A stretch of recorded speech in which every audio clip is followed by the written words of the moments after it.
താലി എന്ന സ്റ്റോറിയുടെ രണ്ടാമത്തെ പാർട്ടാണിത്. 2 പാർട്ടിൽ ഒതുക്കണമെന്ന് കരുതിയെങ്കിലും ഇതങ്ങനെ ഒതുങ്ങിയില്ല. അതുകൊണ്ട് 1-2 പാർട്ടുകൾ കൂടെ ഉണ്ടാവും. എത്ര എളുപ്പം പാർട്ടുകളെല്ലാം തന്നു തീർക്കുന്നതാണ്. അതേപോലെ വീഡിയോ ഒന്ന് ലൈക്ക് ചെയ്യാൻ ആരും മറന്നേക്കരുത്. നിങ്ങളുടെ അഭിപ്രായങ്ങൾ അത്ര ഇമ്പോർട്ടൻ്റ് ആണ്. അതേപോലെ ലൈക്കും. ഇപ്പോൾ കഥയിലേക്ക് കടക്കാം. എന്താ നിൻ്റെ ഉദ്ദേശം? ശാന്തമായ കടൽ നോക്കിക്കൊണ്ട് ഏദൻ പതിയെ ചോദിച്ചു. ഈ കളി തുടങ്ങുമ്പോൾ ഒരു ഉദ്ദേശവും ഉണ്ടായിരുന്നില്ല. ഹോസ്പിറ്റലിൽ വെച്ച് പരിചയപ്പെട്ടതാണ് നിങ്ങളുടെ അമ്മയെയും പെങ്ങളെയും. അന്നേരം എനിക്ക് അവിടെ ആരുമല്ലായിരുന്നു. പക്ഷെ സ്റ്റീജമോൾ എൻ്റെ ഉറക്കം കെടുത്തി തുടങ്ങിയിട്ട് ഇപ്പോൾ ദിവസങ്ങളായി. അവളെ അങ്ങനെ നിങ്ങൾക്ക് വിട്ടു തന്നിട്ട് എനിക്ക് എൻ്റെ ജീവിതം നോക്കി മുന്നോട്ട് പോകാൻ കഴിയില്ല. മുക്തയുടെ ഉള്ളിൽ സ്റ്റീജയുടെ ത്രാസിന് ഭാരം കൂടിക്കൂടി വന്നു. അത് നമ്മൾ തമ്മിലുള്ള കളിയല്ലേ, പറഞ്ഞു തീർക്കാം. പക്ഷേ വന്മാറ എസ്റ്റേറ്റിൻ്റെ പെൻഡ്രൈവ് നീ എടുത്ത നിമിഷം മുതൽ കളി മാറി വാസുവേട്ടൻ്റെ തട്ടകത്തിൽ കയറി. ഇതുവരെ ഞാൻ വാസുവേട്ടനോട് കാര്യം പറഞ്ഞിട്ടില്ല. നീ അത് തിരിച്ചു തന്ന് പോവാൻ നോക്ക്. നിനക്ക് ഞാൻ തരുന്ന അവസാനത്തെ അവസരമാണിത്. ഏദൻ്റെ ഉള്ളിലെ കടൽ ഇളകി മറിഞ്ഞു തുടങ്ങി. സാധാരണ ഏദൻ ആർക്കും അങ്ങനെ താക്കീത് കൊടുത്തു വിടാറില്ല എന്നാണല്ലോ കേട്ടത്. പെണ്ണായതുകൊണ്ടാണോ വിരട്ടി ഓടിക്കാമെന്ന് കരുതുന്നത്? മുക്ത പൊടുന്നനെ ഏദനെ നോക്കിക്കൊണ്ട് ചോദിച്ചു. 1000 പുരുഷന്മാരുടെ ധൈര്യം ഞാൻ നിന്റെ കണ്ണിൽ കാണുന്നുണ്ട്. അതുകൊണ്ട് പെണ്ണാണെന്ന പരിഗണനയാണെന്ന് നീ തെറ്റിദ്ധരിക്കണ്ട. ഏദൻ പതിയെ ചിരിച്ചു. അതെനിക്കറിയാം. പെണ്ണ് എന്നൊരു പരിഗണന ഒരേ ഉദരത്തിൽ നിന്നും വന്ന പെങ്ങൾക്ക് കൊടുത്തില്ലെങ്കിൽ പിന്നെ നിങ്ങൾ എനിക്ക് തരുമോ? മുക്തയുടെ സ്വരം മുറുകി. ഏദൻ നെറ്റി ചുളിച്ചുകൊണ്ട് മുക്ത പറഞ്ഞത് വ്യക്തമാവാത്ത പോലെ അവളെ തന്നെ ഉറ്റുനോക്കി. സ്റ്റീജമോളെ പോലെ ഒരു കുഞ്ഞിനെ കാമവെറിയോടെ നോക്കുന്ന നിങ്ങളിൽ നിന്നും പരിഗണന എന്നൊരു സംഭവം പ്രതീക്ഷിക്കാവോ? മുക്തയുടെ ചോദ്യത്തിനും ഒപ്പം മുന്നിലുള്ള സാഗരം വിറപൂണ്ടു. അത് സർവ്വതിനെയും തല്ലി തകർക്കാനുള്ള വ്യഗ്രതയോടെ കരയിലേക്ക് ഓടിക്കയറാൻ വെമ്പൽ കൊണ്ടു. ഏദൻ ഉഗ്രകോപത്തോടെ ചാടി എഴുന്നേറ്റു. വലിഞ്ഞു മുറുകുന്ന മുഖത്തോടെ മുക്തയുടെ കവിളിൽ അവൻ കുത്തിപ്പിടിച്ചു. ഡേ, വായിൽ തോന്നിയത് വിളിച്ചു പറയുന്നോടി പന്ന മോളെ. ഒന്ന് താഴ്ന്നു തന്നപ്പോൾ നീ ഏദനെ അളക്കാൻ നോക്കുവാണോ? ഏദൻ്റെ കണ്ണുകൾ രക്തവർണ്ണമായി. ഞരമ്പുകളിൽ രക്തം തിളച്ചു മറിഞ്ഞു. കയ്യിൽ കിടന്നു കുതറുന്ന മുക്തയെ അവൻ വന്യതയോടെ നോക്കി. മുക്ത വല്ലാത്തൊരു ശക്തിയോടെ അവൻ്റെ കൈ തട്ടിയെറിഞ്ഞു. വലതുകാരൻ നിവർത്തി പിടിച്ചുകൊണ്ട് സർവ്വശക്തിയും എടുത്ത് മുക്ത കൊടുത്ത ഒരടി ഏദൻ്റെ കവിളിൽ വീണു. ഏദൻ ഒന്ന് വേച്ചുപോയി. നിങ്ങളെ പ്രസവിച്ച നിങ്ങളുടെ അമ്മ തന്നെയാ പറഞ്ഞേ സ്റ്റീജയെ ഏദൻ എങ്ങനെയാ കാണുന്നത് എന്ന്. ഇനി ഒരു വട്ടം കൂടി അവളെ ആ കണ്ണിൽ നോക്കിയാൽ ചൂഴ്ന്നെടുക്കും ഞാനത്. ഒരു നേഴ്സിനെ കൊണ്ട് അതൊക്കെ നിസ്സാരമാണ്. മുക്ത നിന്ന് കത്തി. തിരിച്ചടിക്കാൻ ഒരുങ്ങിയ ഏദൻ്റെ കൈകൾ അവളുടെ വാക്കുകളിൽ പൊടുന്നനെ താഴ്ന്നുപോയി. അവൻ്റെ ചെവിയിൽ അവൾ പറഞ്ഞ വാക്കുകൾ മുഴങ്ങിക്കേട്ടു. മേരി എന്ന് പറയുന്ന സ്ത്രീ തന്നെയാണോ നിന്നോട് ഇത് പറഞ്ഞത്? ആണോടി? ഏദൻ കിതച്ചുകൊണ്ട് ചോദിച്ചു. അതെ, മുക്ത വീറോടെ പറഞ്ഞു. പൊടുന്നനെ ഏദൻ്റെ മനസ്സിലേക്ക് ഒരു 12 വയസ്സുകാരൻ ഓടി വന്നു. ജീവിതത്തിൽ നേരും നിറയും മാത്രം പറഞ്ഞു പഠിപ്പിച്ചു ജീവിച്ച ഒരപ്പൻ്റെ മകനായി ജീവിച്ചിരുന്ന ഒരു 12 വയസ്സുകാരൻ. അതിനൊപ്പം തന്നെ മേരി എന്ന തൻ്റെ അമ്മച്ചിയുടെ വികൃതമായ മറ്റൊരു മുഖം കൂടെ. വാതിലിൽ തുടരെയുള്ള മുട്ടുകേൾക്കെ മേരി വേഗത്തിൽ വന്ന് വാതിൽ തുറന്നു. തൻ്റെ മുഖാമുഖം നിൽക്കുന്ന ഏദൻ്റെ മുഖം തീ പോലെ ആളുന്നത് കാണെ അവർ ഉമിനീർ വിഴുങ്ങിപ്പോയി. വാതിലും തള്ളി തുറന്ന് അവൻ അകത്തേക്ക് കയറി. ഹാളിൽ കിടന്നിരുന്ന കസേര അവൻ കാലുകൊണ്ട് തട്ടിയെറിഞ്ഞു. എന്നിട്ടും ദേഷ്യം നിൽക്കാതെ അവൻ കയ്യിൽ കിട്ടിയതൊക്കെ എറിഞ്ഞുടച്ചുകൊണ്ടിരുന്നു. ഉറക്കം ഞെട്ടിയുണർന്ന സ്റ്റീജ പുറത്തു വന്നപ്പോൾ കാണുന്നത് ദേഷ്യം കൊണ്ട് വിടക്കുന്ന ഏദനെയാണ്. സ്റ്റീജ വല്ലാത്തൊരു ഭയത്തോടെ മേരിയുടെ പിറകിലേക്ക് ഒളിച്ചു. ഏദൻ പൊടുന്നനെ കാറ്റുപോലെ മേരിയുടെ അടുത്തേക്ക് നീങ്ങി. മേരി വിരണ്ട മുഖഭാവത്തോടെ ഒരു രക്ഷയ്ക്ക് വേണ്ടി ചുറ്റും നോക്കി. നിങ്ങളെപ്പോലൊരു സ്ത്രീയെ പച്ചക്ക് കത്തിച്ചു കൊല്ലുകയാണ് വേണ്ടത്. ഞാനത് ചെയ്യാത്തത് പെറ്റ വയറല്ല എന്ന് വിചാരിച്ചിട്ടാ. ഇനിയും എൻ്റെ ക്ഷമ നശിക്കുന്ന വിധത്തിൽ എന്തെങ്കിലും ഉണ്ടായാൽ ഞാനത് അങ്ങ് മറക്കും. ഏദൻ അടിമുടി വിറച്ചുപോയി. നിങ്ങൾ ആ നേഴ്സിനോട് എന്തൊക്കെയാ തള്ളെ പറഞ്ഞു പിടിപ്പിച്ചേക്കുന്നേ? അതിനെ കൂടെ ഇത്രയും വലിയൊരു കെണിയിലേക്ക് പിടിച്ചിട്ടിട്ട് നിങ്ങൾക്ക് എന്തെങ്കിലും ലാഭം കിട്ടിയോ? അങ്ങനെ ആരെങ്കിലും വിചാരിച്ചാലൊന്നും ഏദൻ്റെ കയ്യിൽ നിന്ന് രക്ഷപ്പെട്ടു പോകാമെന്ന് കരുതണ്ട നിങ്ങൾ. ഏദൻ വന്യതയോടെ മേരിയുടെ കഴുത്തിന് കുത്തിപ്പിടിച്ചു. മേരി ശ്വാസം കിട്ടാതെ പിടഞ്ഞു. ഏദൻ്റെ പിടി മുറുകിയതല്ലാതെ അയഞ്ഞില്ല. പൊടുന്നനെ സ്റ്റീജ ഭയത്തോടെ ഏദനെ നോക്കി കരഞ്ഞു. അവൾ ഏദൻ്റെ കയ്യിൽ തൻ്റെ 2 കൈകളും കൊണ്ട് തല്ലാൻ തുടങ്ങി. ഏദൻ്റെ നോട്ടം ഒരു നിമിഷം സ്റ്റീജയിലേക്ക് നീണ്ടു. അവൻ എന്തോ ഒരു ഓർമ്മയിൽ മേരിയുടെ ദേഹത്തിൽ നിന്നും കൈയെടുത്തു. മേരി കണ്ണുകൾ തുടച്ച് ശ്വാസം കിട്ടാതെ ഉറക്കെ ചുമച്ചു. നിലത്തേക്ക് ഊർന്നിരുന്നു കൊണ്ട് അവർ ശ്വാസത്തിന് വേണ്ടി പിടഞ്ഞു. നീ നശിച്ചു പോവുമെടാ. ശ്വാസം ഒന്ന് നേരെ വീണപ്പോൾ മേരി ഏദന് നേരെ ശാപവർഷം നീട്ടി. നിങ്ങളെ കൊന്നാ ഞാൻ നശിച്ചു പോവുമെന്നോ? ഏതൻ്റെ ചുണ്ടിൽ പുച്ഛത്താൽ ഒരു ചിരി തെളിഞ്ഞു വന്നു. നിങ്ങളെ കൊന്നു എന്ന ഒരൊറ്റ കാരണം കൊണ്ട് എന്നെ ചിലപ്പോൾ രൂപക്കൂട്ടി വെക്കും അങ്ങ് സ്വർഗത്തിൽ. മേരിക്കന്നേരം ഏതനോട് തർക്കിക്കാനുള്ള ആരോഗ്യമില്ലായിരുന്നു. അവർ ഏതനെ പകയോടെ നോക്കിക്കൊണ്ട് അകത്തേക്ക് കയറിപ്പോയി. ഏതന് തല വെട്ടിപ്പൊളിയും പോലെ തോന്നി. അവൻ ഹാളിലെ സോഫയിൽ വന്ന് കിടന്ന് കണ്ണുകൾ അടച്ചു. തൻ്റെ ദേഹത്ത് തണുത്ത ഒരു കരസ്പർശമേൽക്കെ അവൻ പതിയെ കണ്ണുകൾ വലിച്ചു തുറന്നു. തൊട്ടരികിൽ തന്നെ ഭയത്തോടെ ഉറ്റുനോക്കുന്ന ഒരു കുഞ്ഞു മുഖം, സ്റ്റീജയുടേത്.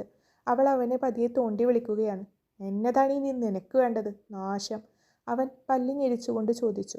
ആ ഒരു അലർച്ചയിൽ സ്റ്റീജ ഞെട്ടി രണ്ടടി മാറുന്നത് കാണെ ഏതൻ്റെ മുറുകിയ മുഖം മെല്ലെ അയഞ്ഞു വന്നു. പൊടുന്നനെ പോക്കറ്റിൽ കൈയിട്ടുകൊണ്ട് അവൻ ഒരു ചെറിയ പൊതി താഴേക്കിട്ടു. സ്റ്റീജ ആ പൊതിയിലേക്കും അവനെയും മാറി മാറി നോക്കിക്കൊണ്ട് ഒരു നിമിഷം നിന്നു. പതിയെ അത് കയ്യിലെടുത്ത് അവൾ സോഫയുടെ താഴെ നിലത്ത് ഏതനടുത്തായി ഇരുന്നു. അതിൽ നിന്നും അവൾ കൊതിയോടെ ചോക്ലേറ്റ് എടുത്ത് കഴിക്കുന്നത് ഏതൻ അകക്കണ്ണിൽ കണ്ടു. കണ്ണുകൾക്ക് കുറുകെ വെച്ച കൈ വലിച്ചെടുത്തുകൊണ്ട് അവൻ സ്റ്റീജയെ ഒന്ന് നോക്കി. മുഖത്തും കയ്യിലും ഒന്നാകെ അലിഞ്ഞു തുടങ്ങിയ ചോക്ലേറ്റ് പടർന്നു പിടിച്ചിട്ടുണ്ട്. അവശേഷിക്കുന്ന ചോക്ലേറ്റിൻ്റെ കവറിൽ പറ്റിപ്പിടിച്ചിരിക്കുന്ന മിഠായി കൂടെ കഴിക്കാനുള്ള ശ്രമത്തിലാണ് സ്റ്റീജ. എൻ്റെ കൂടെ വരാമോ? നമുക്കൊരിടം വരെ പോവാം. നിന്റെ അമ്മച്ചില്ലാതെ നീ എൻ്റെ കൂടെ വരുമോ? പ്രതീക്ഷയോടെ കലങ്ങിയ കണ്ണുകൾ കൊണ്ട് ഏതൻ അവളുടെ മറുപടി കാത്തുകിടന്നു. ഏറെ നേരത്തിനു ശേഷം അവൾ വിലങ്ങനെ തലയാട്ടി.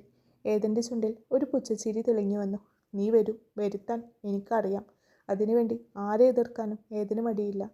കണ്ണുകൾ തുറക്കുമ്പോൾ ഏതിന് വല്ലാത്ത ക്ഷീണം തോന്നി. തല വെട്ടിപ്പൊളിയും പോലെ. പതിയെ എഴുന്നേറ്റ് ചുറ്റും നോക്കുമ്പോൾ തൻ്റെ അരികിൽ നിലത്തായി ചുരുണ്ടുകൂടി കിടക്കുന്ന സ്റ്റീജയെ കണ്ടു. ആൾ നല്ല ഉറക്കത്തിലാണ്. നേരത്തെ കഴിച്ച മിഠായി മുഖത്തെല്ലാം വരണ്ടുടങ്ങി പിടിച്ചിരിക്കുന്നു. ഏതൻ അല്പനേരെ അവളെ അങ്ങനെ നോക്കിയിരുന്നു. ശേഷം പതിയെ ബാത്റൂമിലേക്ക് പോയി. വാഷ് ബേസിൽ നിന്നും തണുത്ത വെള്ളം കൊണ്ട് മുഖം കഴുകവേ ഏതൻ്റെ ചുണ്ടിന് താഴെ ചെറുതായി നീറുന്ന പോലെ തോന്നി. കണ്ണാടിയിൽ തൻ്റെ പ്രതിബിംബം ഒന്ന് നോക്കവേ ഏതൻ്റെ കണ്ണുകൾ അവൻ്റെ വലത്തേ കവിളിലേക്ക് നീണ്ടു. ഒരു കുഞ്ഞു കൈപ്പത്തി തൻ്റെ വലത്തേ കവിളിൽ പതിഞ്ഞു കിടക്കും പോലെയാണ് അവൻ ആദ്യം തോന്നിയത്. കൊള്ളാം, നല്ല ഉശിരൻ അടിയായിരുന്നു, ഏതൻ മനസ്സിൽ പറഞ്ഞു.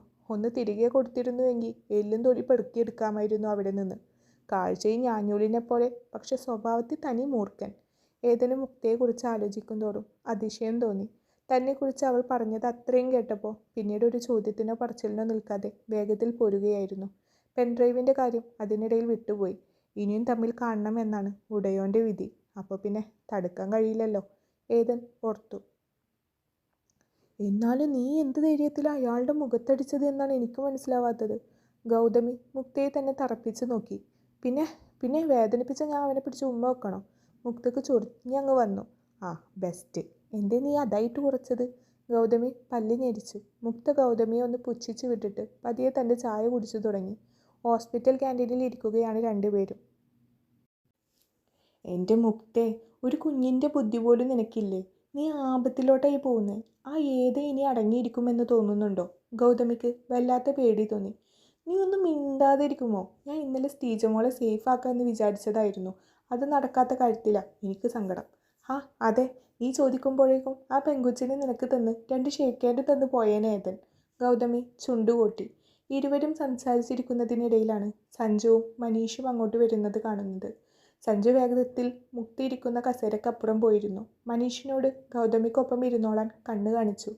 മനീഷ് ഒരു ചിരിയോടെ ഗൗതമിക്കരികിലിരുന്നു. ആദ്യത്തെ ഒരു പതർച്ച ഒഴിവാക്കിക്കൊണ്ട് ഗൗതമി പതിയെ മനീഷിനെ നോക്കിയൊന്ന് ചിരിച്ചു. മനീഷ് തിരികെയും. എന്താണ്, കൂട്ടുകാർ രണ്ടും കൊണ്ട് പിടിച്ച ചർച്ചയിലാണല്ലോ. സഞ്ജു മുക്ത കുടിച്ചു വെച്ച ചായയിൽ നിന്നും അല്പം കുടിച്ചുകൊണ്ട് പറഞ്ഞു. ഒന്നും പറയണ്ട ഡോക്ടർ, ഇവളുടെ വീരസാഹസിക കഥകൾ ഡോക്ടർ അറിയുന്നുണ്ടോ? ഗൗതമി ഇടയിൽ കയറി. സഞ്ജയ് നെറ്റിച്ചൊളിച്ചുകൊണ്ട് ഗൗതമിയെ നോക്കി. ആ ഏതൻ എന്ന് പറയുന്നവൻ്റെ കരണം തല്ലി തകർത്തിട്ടുള്ള ഇരിപ്പാണ്. ഗൗതമി പറഞ്ഞു തീർന്നതും സഞ്ജയ് പരിഭ്രാന്തിയോടെ മുക്തയെ ഉറ്റുനോക്കി. ആണോ? കൈയിൻ്റെ എല്ലിന് സ്ക്രാച്ച് ഉണ്ടോ എന്നൊരു സംശയമുണ്ട്. എക്സ്റേ എടുക്കേണ്ടി വരും, മുക്ത ആലോചനയോടെ പറഞ്ഞു. എന്താ കാര്യം? മനീഷ് ഒന്നും മനസ്സിലാവാതെ എല്ലാവരെയും നോക്കി. ഗൗതമി ചുരുക്കി കാര്യങ്ങൾ മനീഷിന് പറഞ്ഞു കൊടുത്തു. മേരി, സ്റ്റീജ, മനീഷ് ആ പേരുകൾ മാറി മാറി ഉരുവിട്ടു. ഏതൻ സെബാസ്റ്റ്യൻ്റെ കാര്യം തന്നെയാണോ നിങ്ങൾ പറയുന്നത്? മനീഷ് മൂവരെയും മാറി മാറി നോക്കിക്കൊണ്ട് ചോദിച്ചു. ഏതൻ സെബാസ്റ്റ്യൻ? മുക്ത നെറ്റി ചൊളിച്ചു. എനിക്കറിയാം ഏതനെ, ഞങ്ങൾ ഒപ്പം പഠിച്ചിരുന്നതാ. മനീഷ് ആവേശപ്പെട്ടു. അതിന് ഡോക്ടർ +2 വരെ ദുബായിലായിരുന്നു എന്നല്ലേ പറഞ്ഞിരുന്നത്? ഗൗതമി തൻ്റെ സംശയം ചോദിച്ചു. അതിന് ഞങ്ങൾ ഒരുമിച്ച് പഠിച്ചത് സ്കൂളിലല്ല. അവൻ എൻ്റെ കോളേജ് മേറ്റ് ആയിരുന്നു MBBSന്. ഞങ്ങൾ ഒരുമിച്ചാണ് പഠിച്ചത്. ഏ ഗൗതമി കണ്ണുകൾ മിഴിച്ച് മനീഷിനെ നോക്കി. മുക്തക്ക് നെഞ്ചിടിപ്പ് കയറി. മനീഷിൻ്റെ കണ്ണിൽ ഏതൻ എന്ന പേര് പറയുമ്പോൾ ഉള്ള അഭിമാനം അവൾ നോക്കിയിരുന്നു പോയി. നിനക്ക് ഏതനെ അളക്കുന്നതിൽ തെറ്റുപറ്റിയോ? ഉള്ളിലിരുന്ന് അവളോട് ആരോ ചോദിച്ചു. ഏതൻ കൂട്ടുകാർക്ക് വേണ്ടി ഏതറ്റം വരെയും പോകാൻ മടിയില്ലാത്തവൻ. മാനേജ്മെൻറ്റിൻ്റെ കണ്ണിലെ കരടായിരുന്നു അവൻ. അവൻ ആ കോളേജിൽ ഉണ്ടാക്കിയ വിപ്ലവമൊന്നും ഒരുത്തനും ഉണ്ടാക്കിയിട്ടില്ല, ഇനി ഉണ്ടാക്കാനും പോകുന്നില്ല. ഗുണ്ടായിസം അന്നേ അവൻ്റെ കയ്യിലുണ്ട്. പക്ഷേ ഏതൻ്റെ പ്രവൃത്തികളിൽ എന്നും നീതിയും ന്യായവും തന്നെയായിരുന്നു. ഏറ്റവും മിടുക്കനായ വിദ്യാർത്ഥി, പക്ഷെ അതുപോലെ തന്നെ ഏറ്റവും അപകടകാരി. മനീഷിൻ്റെ കണ്ണുകൾ ഏതനോടുള്ള ആരാധന തിങ്ങി നിറഞ്ഞു വന്നു. ഇപ്പോൾ ഇയാൾ എന്താ ഗുണ്ടപണിക്ക് നടക്കുന്നത്? ഗൗതമി ആകാംക്ഷയോട് ചോദിച്ചു. അതിന് ഏതൻ കോഴ്സ് കംപ്ലീറ്റ് ചെയ്തില്ല. അവസാന വർഷമാണ് അവൻ അത് വേണ്ടെന്ന് വെച്ചത്. അങ്ങനെ പറയുന്നതിലും നല്ലത് വിധി അവൻ്റെ കയ്യിൽ നിന്നും അത് തട്ടിത്തെറിപ്പിച്ചു എന്ന് പറയുന്നതാവും ശരി. കാരണം? സഞ്ജു ഡെസ്കിലേക്ക് കൈകൾ ഊന്നിക്കൊണ്ട് ശ്വാസം അടക്കിക്കൊണ്ട് ചോദിച്ചു. മുക്തക്ക് മാത്രം ചെവിയിൽ ഒരു മൂളൽ മാത്രമായിരുന്നു കേട്ടിരുന്നത്. ഡോക്ടർ വിഭാഗം പഠിച്ച ഒരാൾ ക്രിമിനൽ ആയിക്കൂടെ? അവൾ സ്വയം ചോദിച്ചു. പക്ഷേ മനീഷ് ഡോക്ടറുടെ കണ്ണിലെ തിളക്കം അതൊരു വില്ലനെ കുറിച്ച് പറയുമ്പോൾ ഉള്ളതാണോ? അല്ല, അദ്ദേഹത്തിൻ്റെ കണ്ണിൽ ഏതൻ ഹീറോ ആണ്. കോളേജിൽ സ്റ്റുഡൻസിൻ്റെ ടാർഗറ്റ് ചെയ്ത് ഒരു ലഹരി മാഫിയ വളരുന്നുണ്ട് എന്ന് ആദ്യം കണ്ടെത്തിയത് ഏതനായിരുന്നു. അതിനെതിരെ ആദ്യം ശബ്ദം ഉയർത്തതും അതിൻ്റെ ഉറവിടം തേടി ആദ്യം ഇറങ്ങി പുറപ്പെട്ടതും അവൻ തന്നെയായിരുന്നു. പക്ഷേ ചതി. ഏതൻ്റെ ബാഗിൽ നിന്നും റൂമിൽ നിന്നും എല്ലാമായി പോലീസ് പിടിച്ചെടുത്തത് 7 ലക്ഷം രൂപയുടെ മയക്കുമരുന്നുകളാണ്. അതവനല്ല ചെയ്തതെന്ന് ഏതനറിയുന്ന ഓരോരുത്തർക്കും അറിയാം. എങ്കിലും കേസ് കോടതിയിൽ എത്താതെ തന്നെ ഒതുങ്ങി. വാസുദേവൻ എന്ന രാഷ്ട്രീയ പ്രമുഖൻ്റെ വലങ്കൈയായിരുന്നു അവൻ. പഠിക്കുന്ന അവസരത്തിലും അയാൾക്ക് വേണ്ടി ഏതൻ ചെയ്തു കൂട്ടിയ കാര്യങ്ങൾക്ക് കയ്യും കണക്കുമില്ല. പണം വാരിയെറിഞ്ഞ് അയാൾ കേസ് ഒതുക്കി കളഞ്ഞു. കോളേജ് മാനേജ്മെൻറ്റിനെയും അയാൾ ഒതുക്കി. പക്ഷെ പിന്നീടൊരിക്കൽ ഏതൻ കോളേജിലേക്ക് വന്നിട്ടില്ല. കൊള്ളാം, ഒരു ഗുണ്ടയുടെ മാസ് മസാല കഥ. മുക്ത പുച്ഛിച്ചുകൊണ്ട് കൈകൊട്ടി. ഇതൊന്നും സ്റ്റീജമ്മോളോട് കാണിച്ചതിന് പകരമാവില്ലല്ലോ. മനീഷിൻ്റെ നെറ്റി ചുളിഞ്ഞു. ഞാൻ പറഞ്ഞു കഴിഞ്ഞിട്ടില്ലല്ലോ മാഡം. മനീഷ് മുക്തയെ ഉറ്റുനോക്കിക്കൊണ്ടൊന്ന് ചിരിച്ചു. ഞാൻ ഇവിടെ ജോയിൻ ചെയ്ത ശേഷമാണ് ഞങ്ങൾ തമ്മിൽ വീണ്ടും സൗഹൃദം പുതുക്കുന്നത്. എങ്കിലും ഒന്ന് എനിക്ക് ഉറപ്പുണ്ട്, അവനിവിടെ ആഴ്ചയിൽ ഒരിക്കൽ കാണാൻ വരുന്നത് നമ്മുടെ സ്വാമി സാറിനെ കാണാൻ വേണ്ടിയിട്ടാണ്. സ്വാമി സാറെയോ? മുക്ത നെറ്റി ചുളിച്ചു. സ്വാമി സാറെ അറിയാലോ. ചൈൽഡ് സൈക്കാട്രിയിലും ന്യൂറോളജിയിലും എല്ലാം സ്പെഷ്യലൈസ് ചെയ്തിട്ടുള്ള ആളാണെന്ന് കൂടാതെ ഇന്ന് ഓട്ടിസം ബാധിച്ച കുട്ടികൾക്ക് വേണ്ട ബെസ്റ്റ് ട്രീറ്റ്മെൻറ്റ് കൊടുക്കുന്ന ഡോക്ടേഴ്സിനെ എടുക്കുകയാണെങ്കിൽ ഇന്ത്യയിൽ തന്നെ ആദ്യത്തെ 10 പേരിലെങ്കിലും അദ്ദേഹത്തിൻ്റെ പേരുണ്ടായിരിക്കും. മൂവരുടെ മുഖത്തും ആകാംക്ഷ തിങ്ങി നിറഞ്ഞു നിൽക്കുന്നത് കാണെ മനീഷ് ടേബിളിലേക്ക് കൈകൾ ഊന്നിക്കൊണ്ടിരുന്നു. ചുരുക്കി പറഞ്ഞാൽ ഞാൻ മനസ്സിലാക്കിയിടത്തോളം ഏതൻ സ്വാമി സാറെ വന്ന് കാണുന്നത് സ്റ്റീജമോൾക്ക് വേണ്ടിയാണ്, അവളുടെ ട്രീറ്റ്മെൻറ്റിന് വേണ്ടി. നോ, എനിക്കിത് വിശ്വസിക്കാൻ കഴിയില്ല. മുക്തയുടെ ഉള്ളു കനത്തു. അന്നേരവും അവളുടെ മുന്നിൽ കരഞ്ഞു കലങ്ങിയ കണ്ണുകളുമായി തൻ്റെ മുന്നിൽ നിന്നിരുന്ന മേരിയായിരുന്നു. പക്ഷെ ഒരിക്കൽ പോലും ഏതൻ സ്റ്റീജയുമായി ട്രീറ്റ്മെൻറ്റിന് വരുന്നത് ഞാൻ കണ്ടിട്ടില്ല. അതെന്തുകൊണ്ടാണെന്ന് എനിക്കറിയുകയുമില്ല. അതുപോലെ സ്വാമി സാർ ഒരിക്കലും രോഗിയെ കാണാതെ ചികിത്സ കൊടുക്കാറുമില്ല. പക്ഷേ സ്റ്റീജൊക്കെ കൊടുക്കുന്നുണ്ടെങ്കിൽ അറിയില്ല. എന്തൊക്കെയോ ദുരൂഹതകൾ ഈ കൂടിക്കാഴ്ചകളിൽ ഉണ്ട് താനും. മനീഷ് തൻ്റെ ഉള്ളിലെ ആശയക്കുഴപ്പം മറച്ചു വെച്ചില്ല.